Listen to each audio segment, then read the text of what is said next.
It's my pleasure to introduce our next speaker, Matija Zulj, who is the founder of Agrivi. He also serves as its CEO with the vision to change the way food is produced and positively impact over 1 billion lives. Agrivi helps Fortune 1000 companies across the globe produce nutritious, healthy, and sustainably grown food by digitizing their crop production and agricultural supply chains.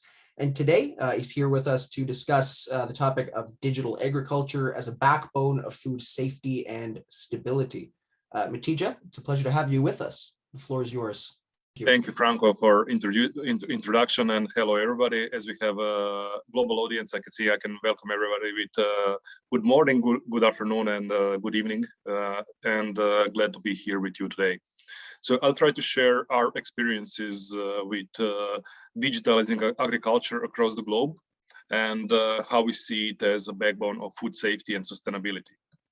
So just a few words about us as the company to understand from which angle are we speaking from. So as a company, we empower farmers and agri-food companies to produce healthy, nutritious, and sustainably grown food by using digital agriculture solutions.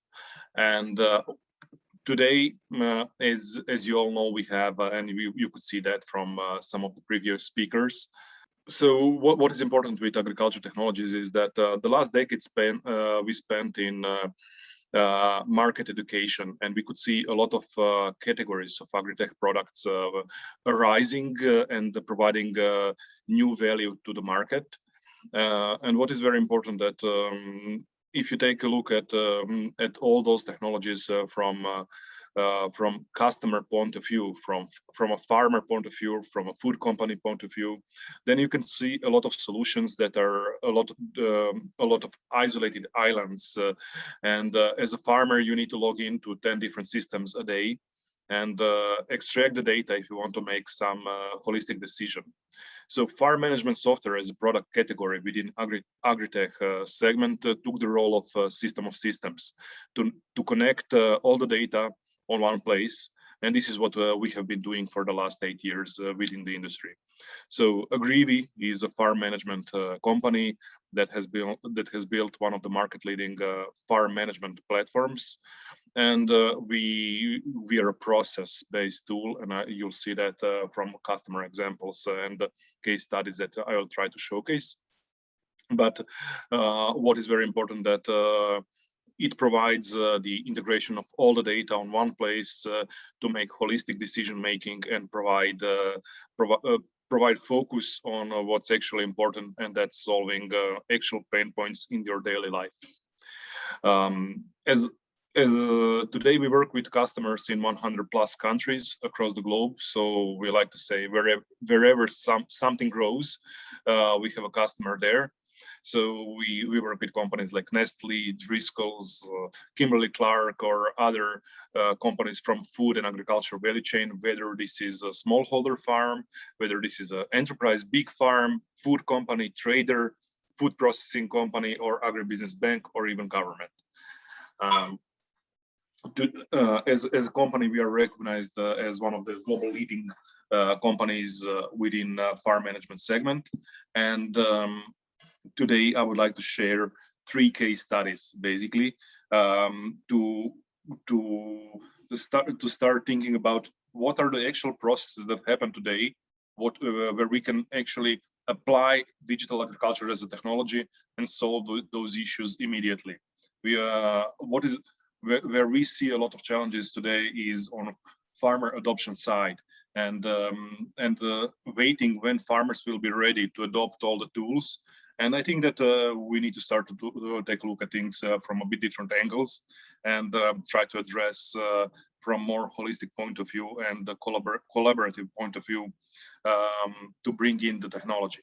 So one of the challenges we tackle is product recalls. And what happens with product recalls is that today, when you can see that in the news quite often, you have big news that some big company, big brand is recalling their product because of pesticide residues or whatever reason that is. from the market shelves.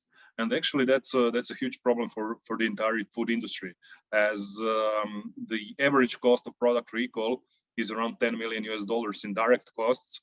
Plus, there is a lot of indirect costs that come from brand reputation costs, lost sales, and PR costs that companies deal with when they try to do that.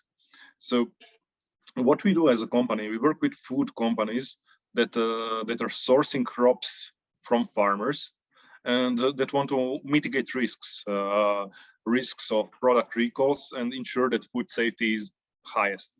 So we have a customer that is a baby food company. So they provide they process fruit and vegetables like apples, carrots into baby food. And as you can imagine, that baby food is very sensitive product category, and customers demand the highest food safety there. So to make sure that all the suppliers are fully compliant with all the food safety requirements there, one of our customers is basically bringing our platform, that is farm management software, to growers to help them fully control application of crop protection products. So one of the sourcing strategies that this company has, so they have responsible food sourcing strategy with all the criteria that their suppliers need to meet. And one of the criteria is that farmers cannot use preventive spraying applications. So this means that they cannot spray apples 25 times in average, which is what is the industry average, but they need to basically monitor all the fields, monitor crops, and if they detect that actually there is some actual risk, then they can make application of crop protection products, and they can use only crop protection products that are allowed within a specific country and that are allowed by the company as well.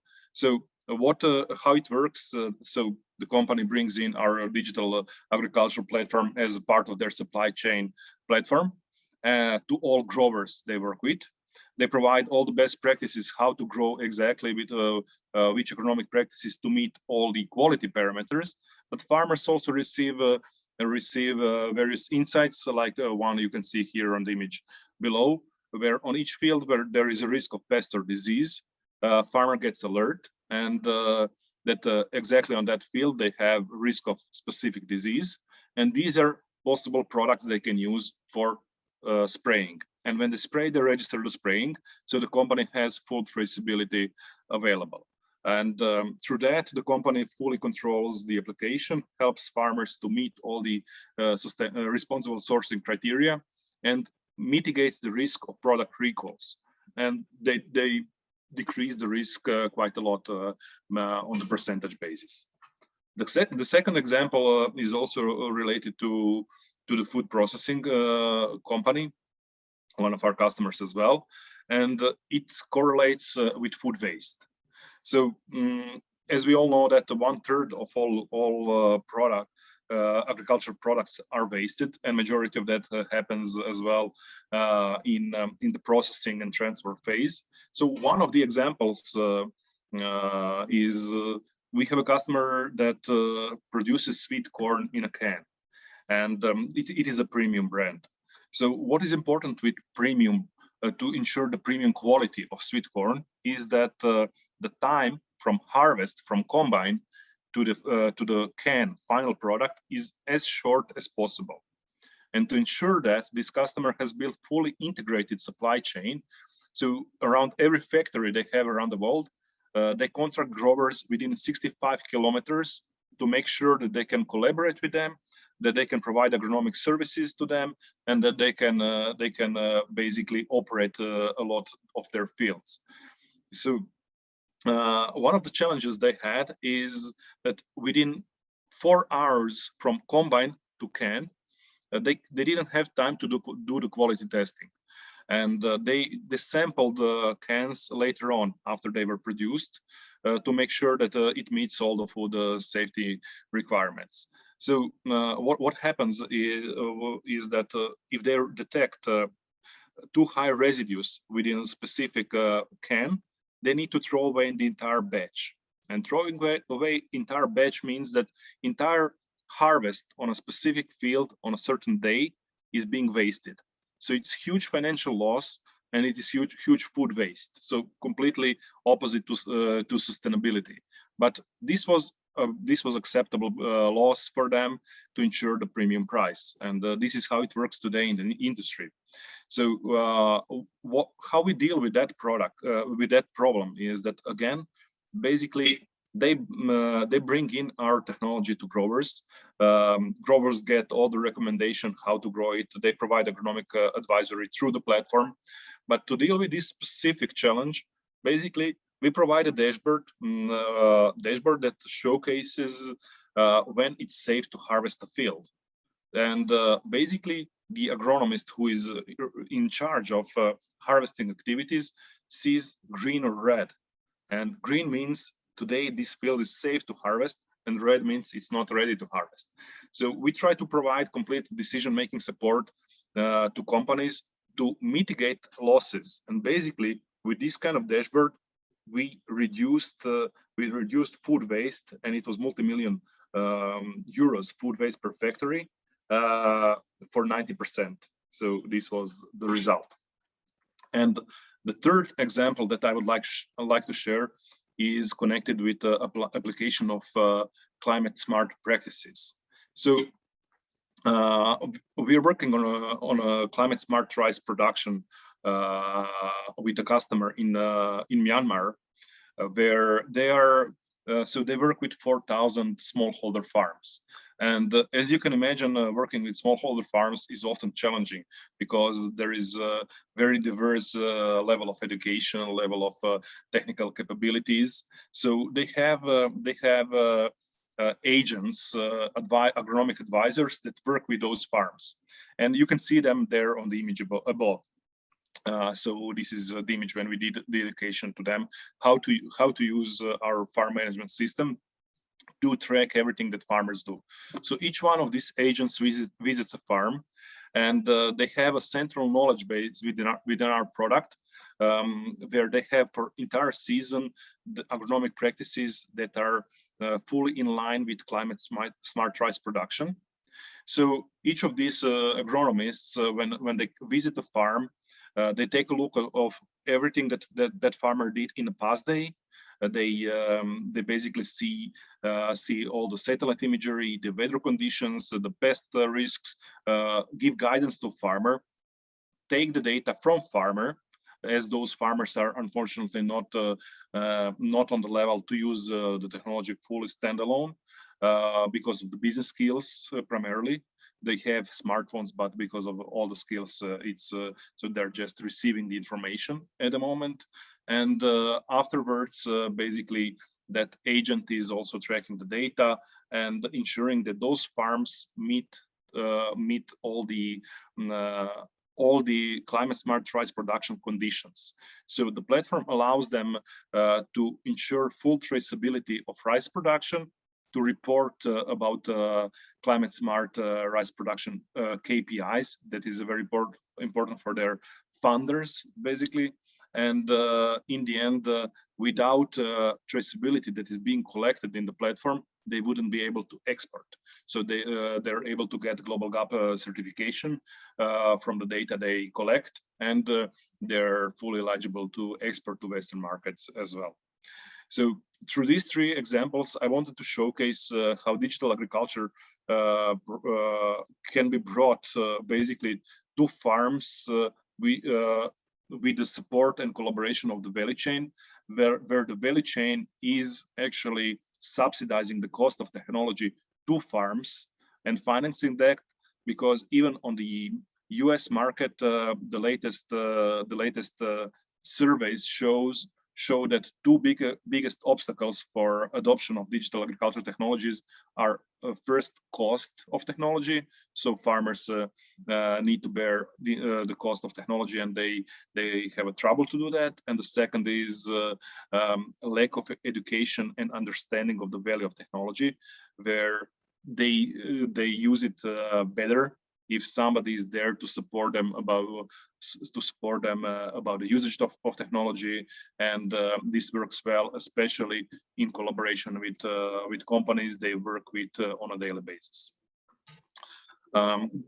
As a company, we are proud that our work impacts even 12 out of the 17 Sustainable Development Goals. We are impact-driven company, and we invite you, if you have projects that deal with digital agriculture, let's build a sustainable future together. Let's connect and speak how we can support you. Thank you.